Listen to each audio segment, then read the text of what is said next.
Alors cette usine, pour aller vite, en 1914, elle dispose de 7 hauts-fourneaux.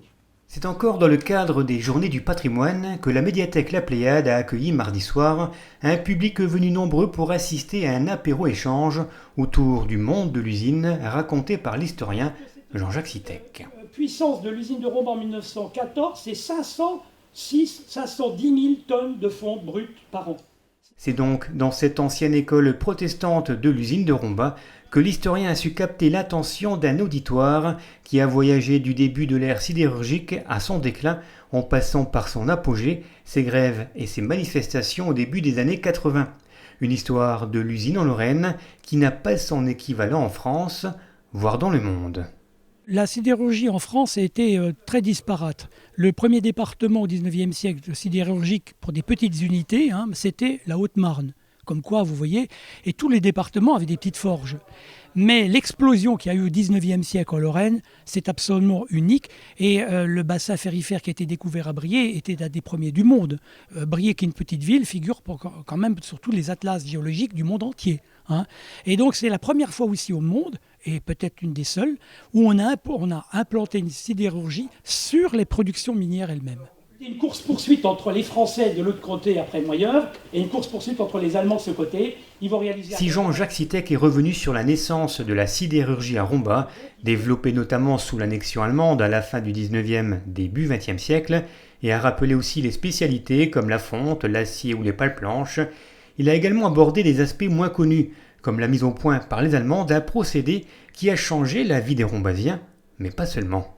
En 1902, ils réutilisent le gaz des hauts fourneaux pour en faire tourner des moteurs alternateurs et fabriquer du courant électrique dès 1903. Ils créent une centrale électrique au sein même de l'usine de Rombas.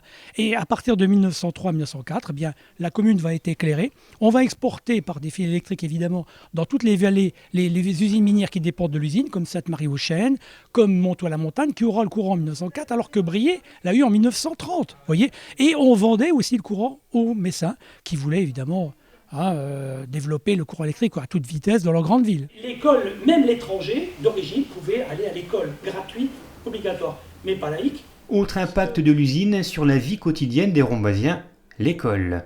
Partie intégrante du paternalisme comme le logement ou la sociabilisation, le développement des écoles à Rombas est directement lié au développement de l'usine.